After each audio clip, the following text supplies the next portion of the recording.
से करेंगे महायज्ञ नायक परिवार श्रीमान संजीव जी सीए।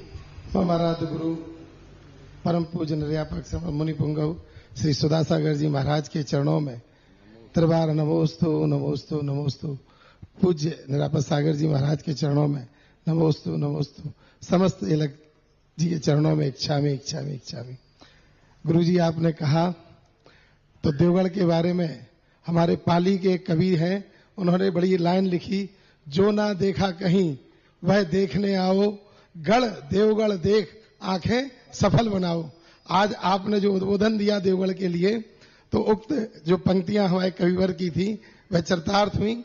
पूज्य गुरुदेव, देवगढ़ के बहुत संस्मरण हैं। आज जब गुरु तीर्थ वंदना के चित्र की बात हो रही थी, उसी समय यह जिज्ञासा मेरे मन में आई।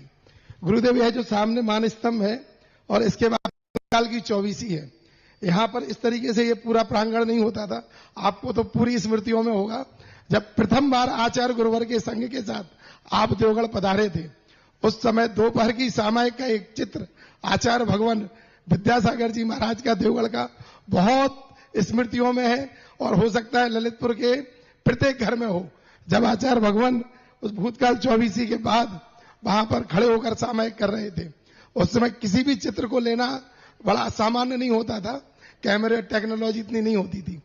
गुरुवर आचार्य भगवान के साथ प्रथम बार जब आप देवगढ़ आए, उस समय जो देवगढ़ की जीर्ण शीर्ण अवस्था थी, तो ऐसे भी संस्मरण होंगे कि आचार्य भगवान ने आपको ऐसा क्या आशीर्वाद दिया, ऐसा क्या आपको आदेश दिया, संदेश दिया, प्रेरणा दी कि आप उनके बाद आपने देवगढ़ को अपनी कर्मस्थली बनाई। और देवगढ़ में जो हुआ, भाई आज पूरी दुनिया आपको देवोदय तीर्थोद्धारक के नाम से जानती है। हम सभी वह संस्मरण सुनना चाहते हैं गुरुदेव। नमोस्तु गुरुदेव। उस समय पूज्य गुरुदेव यहाँ आए, उस समय हम यहाँ नहीं थे, साथ में नहीं थे, पर जब आचार्य श्री जब यहाँ की चर्चा हुई संवाद के द्वारा, लोगों ने जब जाके कहा कि महाराज ऐसे ऐसी कहीं की चर्चा, तो उन्होंने कहा सुधाचार्य कहना दुनिया में क्या देखते हो, देवगढ़ को देखो वहां क्या क्या है। जय हो जय हो जय हो। कहीं की मूर्ति की चर्चा थी। उस समय हम बिहार में थे एमपी में, तो कहीं की मूर्ति मिली थी, तो वो मूर्ति का पूरा स्मरण नहीं, वो आचार्य श्री को दिखाया कमेटी वालों ने, महाराज जी आप इनको, ये मूर्ति है, ये स्थान है, जंगल में है। तो उस समय उन्होंने कहा था यदि मूर्तियों की तरफ देखते हो तो देखो तो देवगढ़ को देखो। तो वो बात हमारे पास पहुंची थी। तो उसी समय से दूसरी बात, यहाँ जो परिस्थिति उस समय बनी, और मेरा सोच रहता है राजस्थान में जब हम गए, तो जहां एक स्थान पर कहा कि यहाँ मुनियों का प्रवेश वर्जित है और हमारे पूर्व मुनियों के लिए रोक दिया गया था, मैंने कहा कि मेरा प्रवेश तो वहीं होगा और बीच चौराहे पर महाराज का खड़गासन का स्टेचू लगेगा,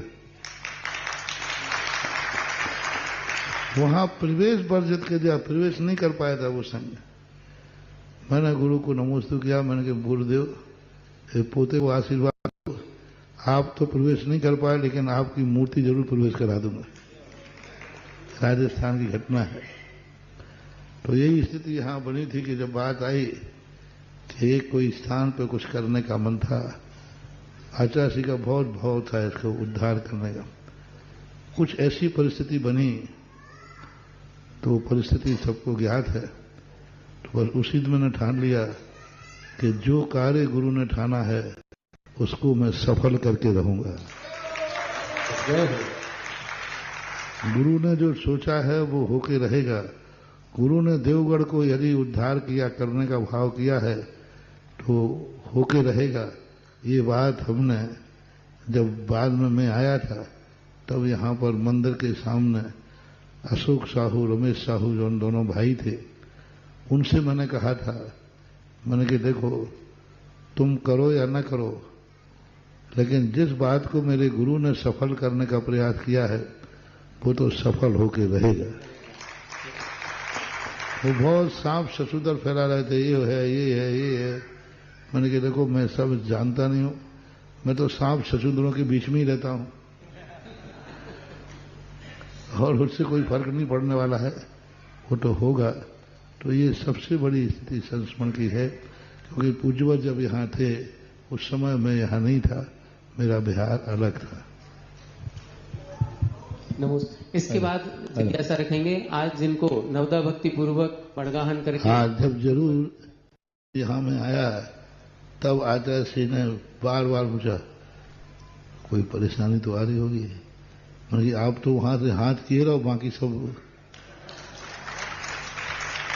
और जब पूरा का पूरा कार्यक्रम का फाइल उस समय आपके सुंदरलाल, कुछ लोगों ने कुछ ऐसी बातें चर्चा की, तो सुंदरलाल जी अध्यक्ष थे आपके समाज में, अनौरा वाले, वो पूरी फाइल लेकर डॉक्टर बाहुबली आचार्य के पास गए।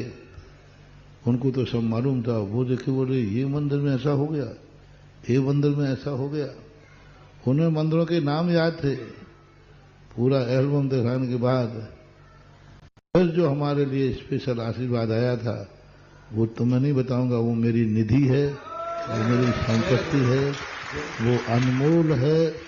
जो शब्दों के द्वारा गुरु ने मुझे संदेश दिया था, वो निधि मेरे लिए सफलता के लिए बहुत बड़ा कारण बनती है। जय हो।